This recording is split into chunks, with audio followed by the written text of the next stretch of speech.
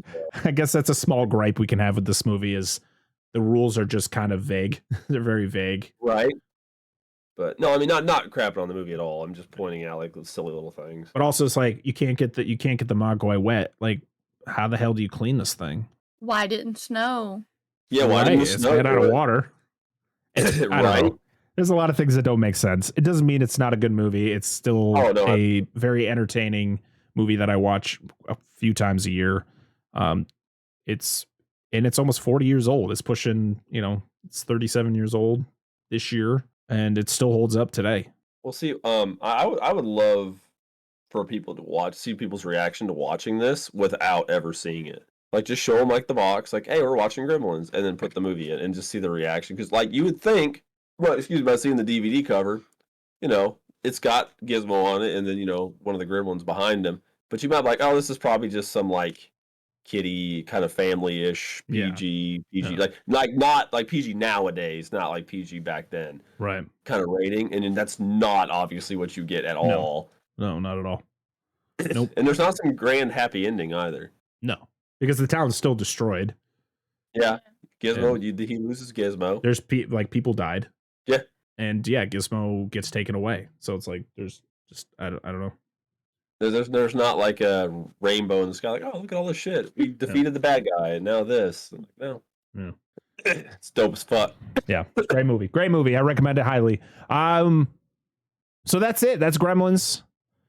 This was definitely a fun one to watch again. I've seen this movie many times. It's great to talk about. Always fun to talk about something that I've seen a lot, and that's kind of what we've been doing this whole month since we started out with Angela's movie, with the Nightmare Before Christmas, and then of course Rudolph, which is a movie we've all probably seen 1,000 times in our life. Yeah. And then of Gremlins for me is a movie that I watch multiple times a year, as I do Jaws and Jurassic Park, and so it's right up there in my top 5. This movie, that's like this. Our reviews for films this year have been very up and down, tonally and everything. Yeah, which is good. Yeah.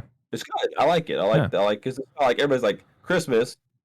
For me, I mostly think of like films in the vein of like Rudolph, like not just the animated, but cheery, uplifting, family togetherness kind of stuff. But of course, there's more to it than that. So. Right.